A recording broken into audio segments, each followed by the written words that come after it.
예, 안녕하십니까. 생명과학의 민지용입니다. 오늘은 노폐물의 생성과 배설에 대해서 한번 여러분들한테 강의를 해보겠습니다. 자, 노폐물이라고 했는데 하기 전에 우리 일반적으로 노폐물이라 또 노폐물이라는 건 뭐냐면 체내에서 필요 없는 물질 또는 너무 넘쳐서 그 과한 물질들을 노폐물이라고 보시면 되겠습니다. 그리고 배설이라고 했는데 여러분들 배설하게 되면 많이들 헷갈리는 것이 밥 먹고 뒤로 나오는 거 있지 않습니까? 좀 더러운 얘기가 되겠네요. 밥 먹고 뒤로 나오는 것도 배설물이다 이렇게 하시는데 그건 배설물이 아니라 생명과학에서는 그 소화물이라고 보통 얘기합니다. 그래서 최종 소화물이라고 보면 아주 말이 매끄러지겠죠. 그래서 소화물이라고 판단해 주시고 그러면 배설이라고 할 때 어떠냐? 체내의 노폐물을 체외로 배출하는 현상이라고 하는데 그러면 체외와 체내를 어떻게 구분하느냐 하는데 물론 약간 좀 여러분들께서 의아하실 수 있는데 체내와 체외는 외부 물질이 직접 접촉하는 부분은 뭐죠? 그렇죠. 체외죠. 그래서 그 체외라고 하는데 그 여러분들 생각할 때 그러면 외부 물질이 뭐냐 할 때 내 몸이 아닌 물질이면 외부 물질이라고 보시면 되겠습니다. 그러니까 음식물 같은 경우 어떻습니까? 음식물은 체외 물질이죠. 위에 있으면 음식물이 체내 물질이 됩니까? 아니죠. 그거는 바로 아직까지도 체외 물질이 됩니다. 내 몸이 아니니까. 왜? 바깥으로 나와야 되는 물질이죠. 그리고 장을 통과해서 뒤로 나올 때까지 걔네들은 끊임없이 체외 물질입니다.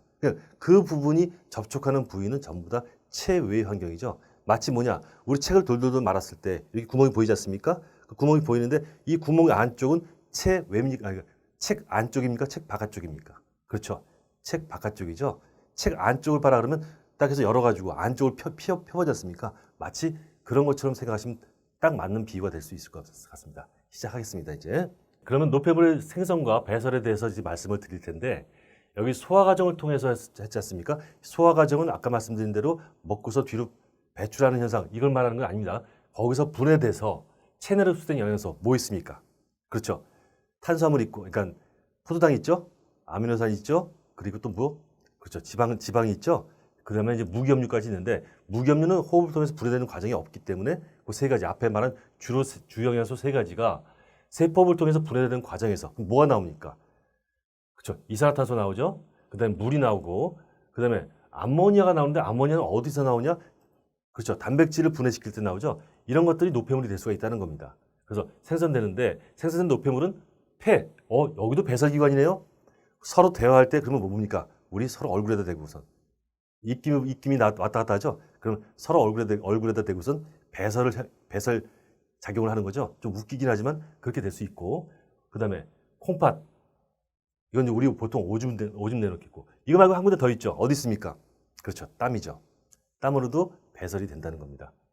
자, 그래서 각종 물질들이 있는데 자, 이산화탄소 있습니다. 이산화탄소는 폐에서 날숨 내보내는 거죠. 이것도 배설이니까 아까 말씀드린 것처럼 그 정면에 대고선 입김을 불어내면 배설을 하는 거기 때문에 예의에 어긋나겠네요. 그 다음에 두 번째 물은 주로 이제 콩팥에서 오줌으로 배출되는데 그 외에 땀으로도 배출되겠죠. 그리고 생각보다 상당량이 호흡하는 데서 이산화탄소 수증기가 많이 나옵니다. 여러분들 겨울에 그 창틀에다 입김을 불면 그 서리가 생기죠. 서리가 생기는 이유는 뭐냐면 입에서 나오는 수증기가 상당량이 되기 때문에 그것이 그 액화돼서 창문에 달라붙게 됩니다.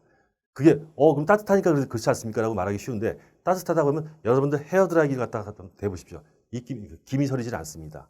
그럼 왜 그러냐? 헤어드라이기는 그렇죠. 수증기가 공기 중에 있는 수증기밖에 없기 때문에 오히려 그 김이 사라지죠. 예. 그다음에 이제 암모니아인데 암모니아는 실제로 NH3인데 얘가 물에 녹게 되면 굉장히 강한 독성을 갖게 됩니다. 왜? 암모니아 물에 녹게 되면 수산화 암모늄이라는 그 염기가 되는데 염기가 되게 되면 실제로 사람 몸은 pH가 가장 최적한 상태가 pH 7.4에서 플러스 마이너스 0.2가 생존 구간인데 아모니아 들어가게 되면 어떻게 됐습니까? 물속에서 염기성이 돼서 pH 10 이상으로 높이기 때문에 실제로 굉장히 독성이 강한 물질입니다. 따라서 독성이 강하기 때문에 해독을 해야 되죠. 어디서? 해독작용 간에서 합니다. 그래서 독성이 약한 요소 했는데 이 요소는 실제로 암모니아에 이산화탄소가 붙게 됩니다. 이산화탄소를 갖다 배출되는 이산화탄소 일부를 이용해 가지고 또 독성이 약한 암모니아를 만드는 거죠. 요소를 만드는 거죠. 그래서 전환한 후에 콩팥에서 오줌으로 통해서 배출된다 이렇게 말합니다. 자, 그럼 어떻게 만들어지냐 놓고 보니까 탄수화물 지방은 C하고 H하고 O로 구성되어 있기 때문에 이산화탄소와 물이 만들어지겠고 단백질은 그 이외에 질소 성분이 더 들어가 있기 때문에 이 질소 성분 때문에 두 가지는 기본이 되고 암모니아까지 만들어지게 되는 겁니다. 이해하시겠죠? 그래서 그걸 그림으로 그려놨는데 자, 영양소 보니까 탄수화물 지방이 있습니다. 얘네들이 노폐물이 되는데 이산화탄소가 만들어지면 폐로에서 날숨으로 나가겠죠. 이산화탄소는 어디로밖에 안 나간다? 폐로밖에 나가지 않는다. 또 말고 얘네들이 물로 만들어질 때가 있죠. 수소가 있으니까. 그러면 폐로에서 날숨으로 수증기로 나간다고 그랬죠. 아까 말씀드린 거. 또는 아까 피부로 땀으로 나가죠. 그 다음에 또 어디로 나갑니까? 여기서 콩팥에서 오줌 형태, 물 형태로 나가죠. 그래서 나가게 된다는 겁니다. 자, 마지막으로 단백질 같은 경우는 CHON 다 있기 때문에 여기서 만약 C 같은 경우는 이산화탄소, 그 다음에 H 같은 경우는 물, 그리고 뭐죠? 질소 같은 경우는 암모니아 형태로 NH3 형태로 간에서 요소로 바꿉니다. 이 요소로 바꿀 때 ATP가 소모가 됩니다. 이것도 조심하십시오. ATP 소모가 됩니다. 에너지가 든다는 얘기죠. 애써서. 그래서 요거를 어디서 콩팥에서 걸러서 오줌으로 나온다는 얘기입니다. 이해하시겠죠? 자, 그럼 배설기의 구조인데 큰 구조를 그리는 건데 여기서 배설을 담당하는 기관들이 모임을 배설기라고 하는 거. 배설기는 그 생물의 조직 구성을 갖다 보시면 아실 수 있을 겁니다. 그래서 하면서 콩팥, 그다음에 오줌관, 이거 오줌관이라는데 실제로 옛날에 이건 순요관이라는 말을 썼습니다. 근데 이제 오줌관을 바꿨네요. 그다음에 방광, 요도는 오줌이 나오는 길이죠. 맨 마지막 길입니다. 그래서 이 상태에서 요 상태 이런 식으로 흘러서 결국 바깥으로 배출이 되겠죠. 그래서 콩팥에는 오줌을 생성하는 기능적 단위인 네프론이 있다는데 네프론은 여러분들한테 해부학적인 거는 이제 이 생원에서 별로 이렇게 쓰질 않기 때문에 말을 안 하겠습니다. 하지만 네프론이 기본적인 구조라는 것은 여러분들이 꼭 알아두셨으면 좋겠습니다. 자, 그래서 여기서 보니까 이 그림을 나타내는데 요 그림 그냥 바로 그대로입니다. 콩팥 정맥이 있죠. 그 다음에 콩팥 동맥이 있습니다. 그럼 어떻게 들어가냐? 콩팥으로 들어가는 것은 콩팥 동맥으로 들어갑니다.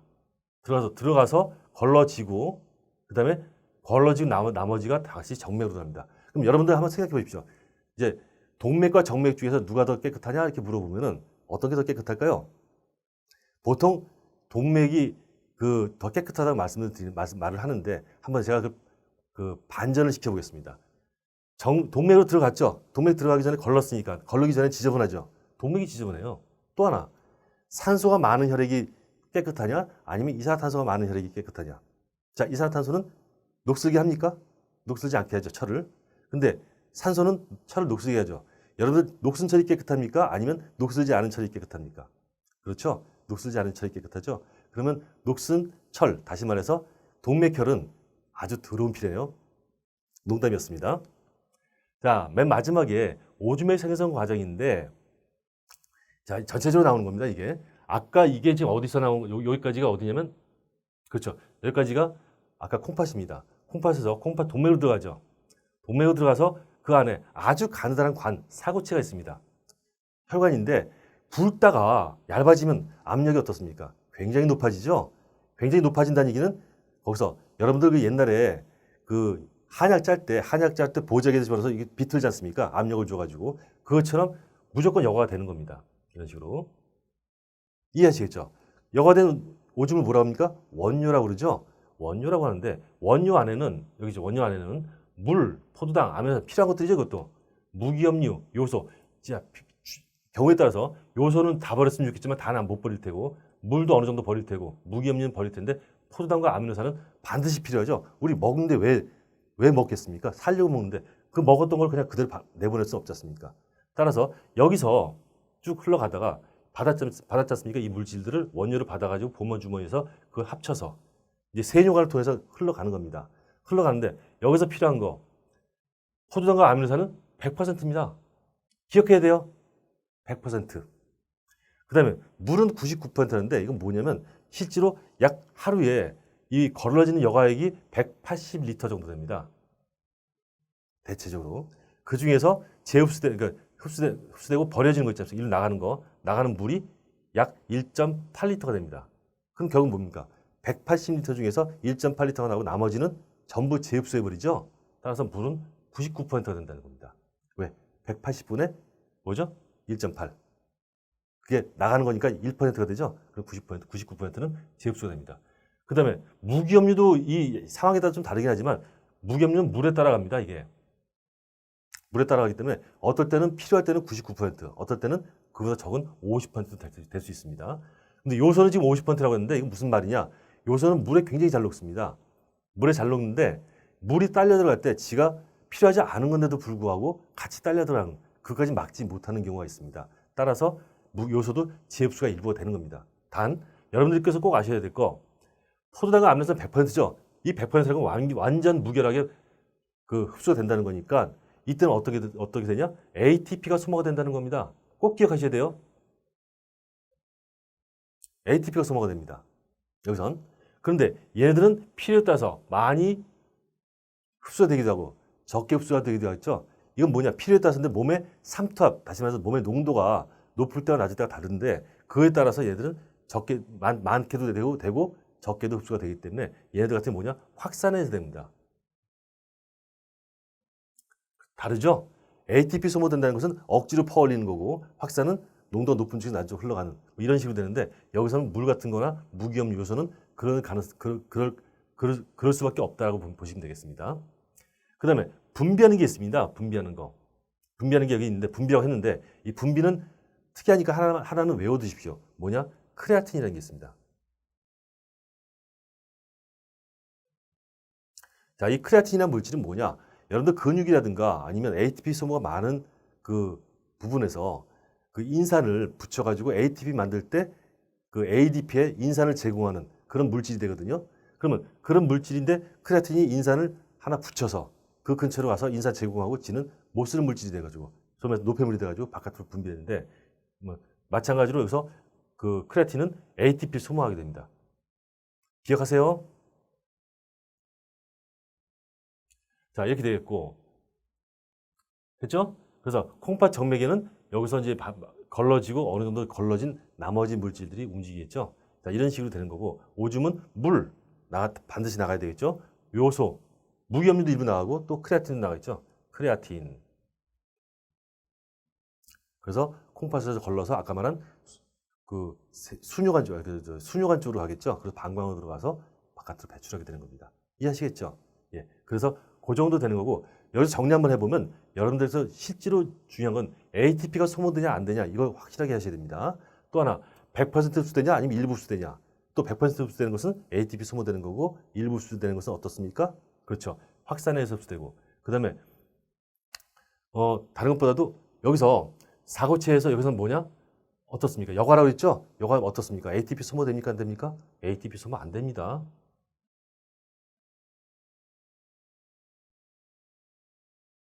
안 됩니다. 이것도 기억하셔야 될 것 같습니다. 하시겠죠? 됐죠? 그래서 이렇게까지 정리를 했는데 뭐 여러분들께서 이 부분이 좀 어려울 수도 있습니다. 실제로 문제 나오게 되면 뭐냐? 원료, 그 다음에 그 재흡수되는 거, 분비되는 거 이런 것들 갖다 그리고 또 뭐냐? 원액, 그러니까 혈액 속이죠? 그 다음에 여기 나와 있는 정맥 속에 들어있는 거 이걸 비교해가지고 어느 부분이냐 또 거기에 특징을 이렇게 물어보는 문제가 많이 나오게 되거든요. 그래서 그런 부분들은 여러분들이 정확하게 이것만 아시면은 방금 말씀드린 대로 정확히 알고 계시면 그게 크게 어렵지 않게 풀겠지만 정확하지 않다면 아마 여러분들은 여러 면에서 혼돈되는 부분이 있을 거라고 저는 생각이 듭니다. 그래서 이건 몇 번 보면서 좀 정확하게 익혀두시는 것이 여러분들한테 아마 좋을 것 같습니다. 예, 감사합니다. 다음에 또 뵙겠습니다.